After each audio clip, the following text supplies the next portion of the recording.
Good morning guys, and welcome to the video that finally got me to start my YouTube channel after procrastinating for about 10 years. It's really difficult to know where to start with this video.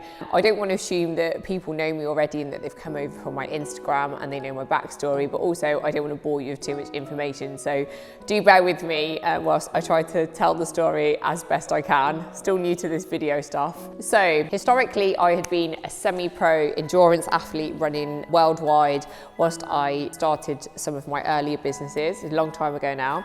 And I moved into bodybuilding, competing for the first time in 2019, which was just before we had COVID. And I had a great season. I won lots of trophies. I had a great time, made some brilliant new friends that I'll keep forever. And we went into lockdown and we were waiting to compete in World Championships after the restrictions were lifted.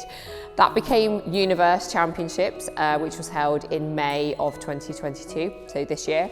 And I didn't know at that time that I'd probably be collecting my last trophy for a long time. I'd already decided to have a long improvement season just for myself, because I have certain expectations of where I would like to sit within my category and how I conform to the criteria, and I just wanted to improve on that so that the next time I compete I can see those visual improvements. So I knew that I would be out for quite a while doing that. So I set about realigning some health markers, which is very important when you have just competed and you have kind of been put through the ringer and your body really does need that TLC. So I looked into the various aspects of my health. I did it very thoroughly. Now I have had an underlying condition for probably about a decade, which is something that the medical profession will try and help you out with, but they kind of send you off. It's like a chronic stress condition, and even though you don't feel stressed, you're happy, you're going through life. I live life at 100 miles an hour. I'm burning the candle at both ends, and I have been guilty for a long time of not taking much rest, not taking much sleep. I'm like a little firework going off, and I want to be involved and I don't want to miss anything, and it's taken me quite a while to learn to get some chill. And I certainly got a boot at my backside this year when I had tests done and my results weren't great, and I did feel that I hadn't had the support of being educated about the implications of this condition and the effects that it can have on so many of your body systems, including immune system, nervous system, reproductive system. So speaking of reproductive system, I hadn't ovulated for a very long time. This isn't the point where it gets graphic, don't worry. But I had a fertility test done, and we had a conversation as a family earlier in the year, purely because of my age, and we've always been so caught up in the comings and goings and living life very large that time was kind of running out where we should be having a look at planning for a family if that's what we wanted. So I had the various fertility tests done, and we had just found our dream house, and we were meeting with the owner, who was a very beautiful lady, and the sun was shining. It was in the summer when we just had the nicest day. And I remember feeling so happy, and finally we had found a house, and we'd been very particular about the type of project that we wanted to take on, and we really struggled to find something that ticked all those boxes. So we'd had this absolutely beautiful day, and it really felt like life was coming together. And I skipped down the drive and the phone rang, and it was the clinic in London where I'd had my fertility testing done, and a very well-regarded doctor called who had done my tests, and a lady that I have a lot of respect for, who's very knowledgeable, very caring, and really nice lady. And she delivered the news that my condition had contributed to, I think, premature ovarian failure, and my eggs were undetectable, so I didn't have any eggs left, and it would be impossible for me to carry my own child. And that if I wanted to try, even at my age, I might not want to, that the best plan of action would be for me to use an egg donor. Even the best fertility IVF clinics in the land wouldn't be able to help me, and they would in fact be writing textbooks on me if I was to conceive a child. So I haven't been hugely maternal all of my life. I've been very content with the people that I have. I love my dogs. I I've always lived life very full, and it's only since COVID happened that I've learned to be a little bit more settled in my environment, and obviously moving to a home which isn't the Crackdown, which you'll learn more about. We just seem to be in a lovely position to really enjoy a child, and it just became the right time where we thought this would be a great thing to do and a lovely opportunity for a child to grow up in a really lovely home with people who will do their very best to take care of them. So it was disappointing from that side of things, and also I feel like as a woman that it is difficult when somebody says that your body isn't capable of doing what we're put on the planet to do, and I don't like being told that I can't do something. I'll always work harder or longer or engage more of a team to get something done, and none of those options were a possibility for me because my body just simply wasn't capable, and I'd absolutely just put it through too much over the years.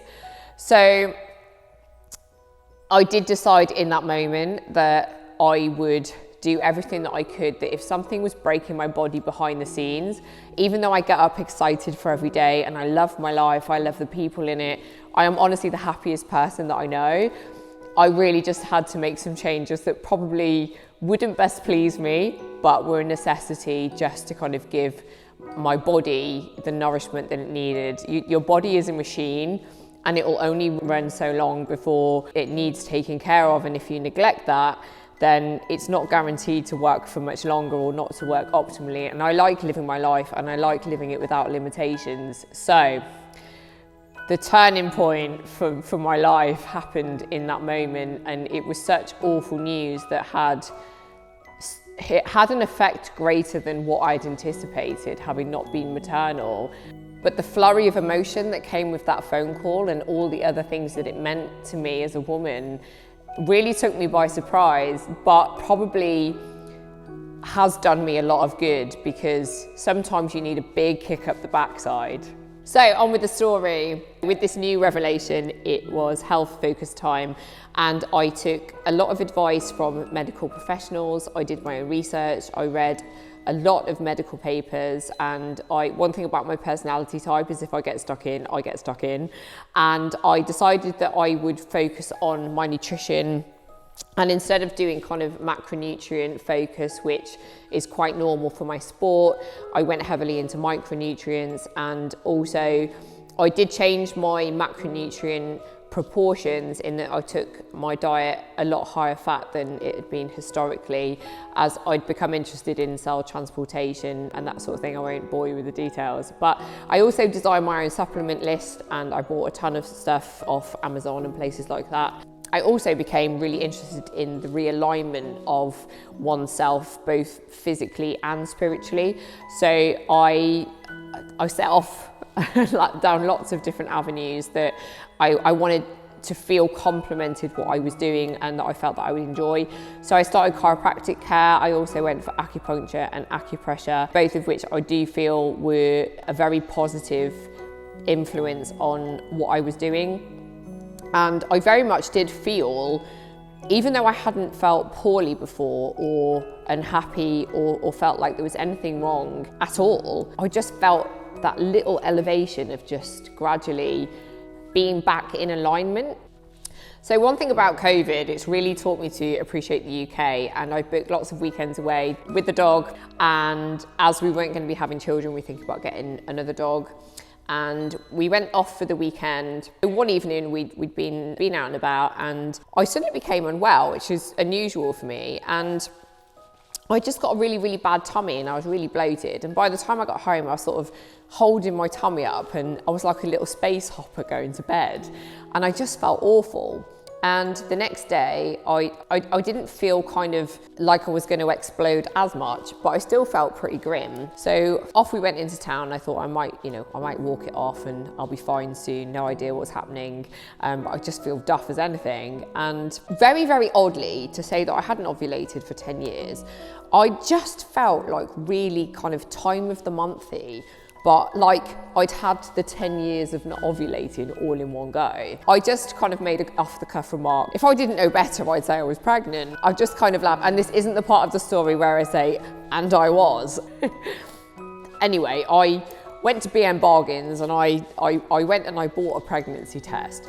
I don't know why, but I did the test and it was of course negative. No eggs, no positive test. I didn't feel silly, but it was kind of, I felt like I'd wasted a bit of time. But it was just so bizarre that I just felt so hormonal and that this feeling poorly was so hormonally driven. So I went off into town and I went into Boots to see if I could get some kind of remedy because I didn't want it to spoil my weekend. And I went into Boots and I passed the pregnancy test things again. And I suddenly thought to Google different sensitivities. So I Googled them, and apparently there are different types of test. And I was like, well, maybe the last one was wrong. So it's funny, isn't it, how women are driven to just kind of pursue something, even though it has no logical sense whatsoever. So I find this hilarious.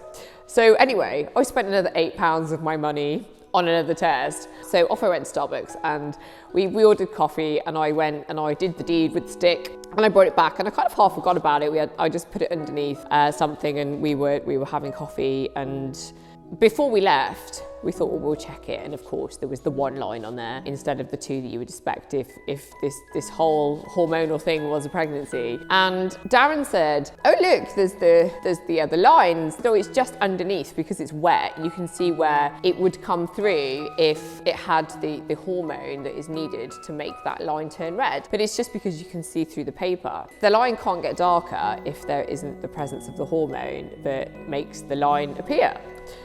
So it was very bizarre. The line got darker. I've honestly never stopped a whole coffee shop full of people in that way before, but literally everybody in that room knew that there was another line. So anyway, I didn't want to get ahead of myself. So of course I Googled, and they said, no, you need to do another test another day. So it was fine, you know, I don't have any eggs. And I did the second test kind of thinking, I don't know why I'm doing this. This is the most bizarre situation ever. Anyway, cut long story short, I took the second test and the line was darker. And I was in absolute disbelief, but so happy that my body seemed to be doing something.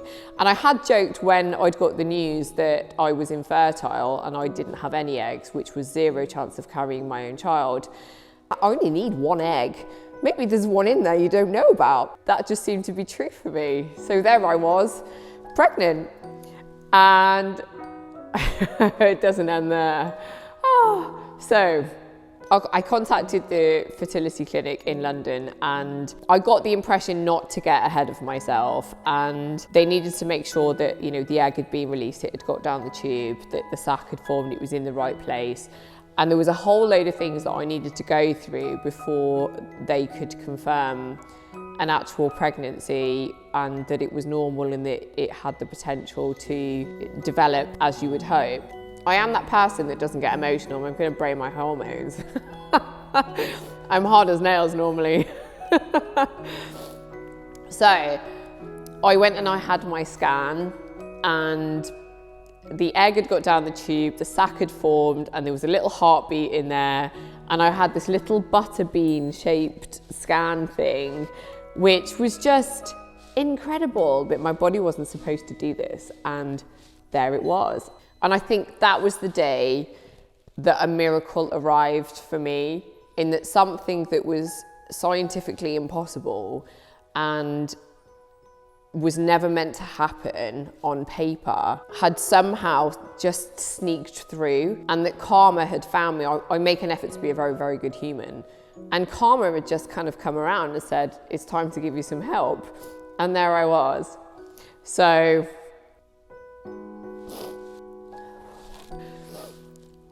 it's warm in here. It's crazy, the snow outside the window too. What a magical day.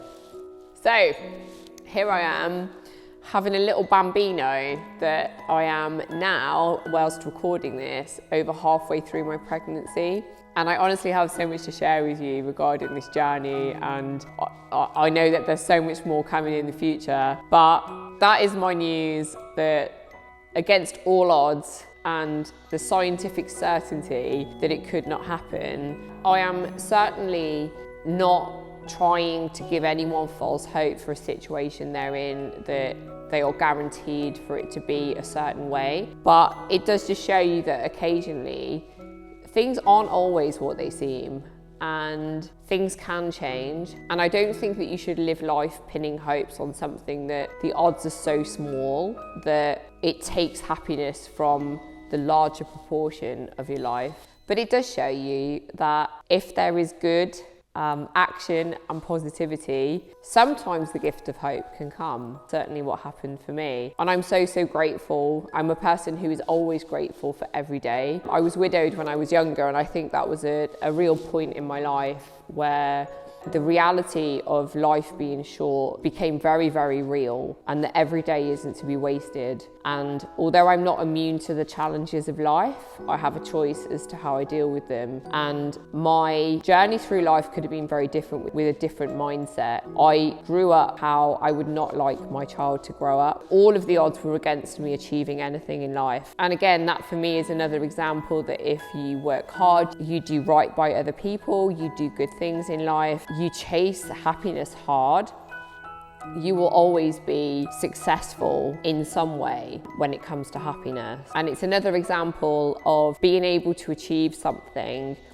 even though you're on paper not destined to achieve that. My life could have been very different with the different mindset, and I am grateful for my upbringing, that it taught me a strength and a work ethic that made me determined that I wasn't going to live the way that I was probably destined to on paper. So the take home is we all have a light, but you decide on how brightly that light shines. If there are circumstances or people around you that drain the energy from that light and won't let you shine to all of your potential, then it's down to you to make those changes. And I've lived with that mindset. I will not tolerate things that, unless there is a reason or it helps another person, that my priority is happiness chasing, because if I am happy in myself, that makes everyone around me happy who cares about me. And the more successful I am, the more that I can give back to others. So I really like this story. And although I'm not out of the woods yet, I'm still a high-risk pregnancy. I am still living day to day in regards to being pregnant, but I will make sure that however far along I get with this, that I've enjoyed every single day. And there's a very small group of people who know already, and the support that I've had has been amazing. And what we've shared already has been so special. I really hope that in sharing it with you guys, that you will join me in being happy on this journey, and it also inspires and motivates you in yours too.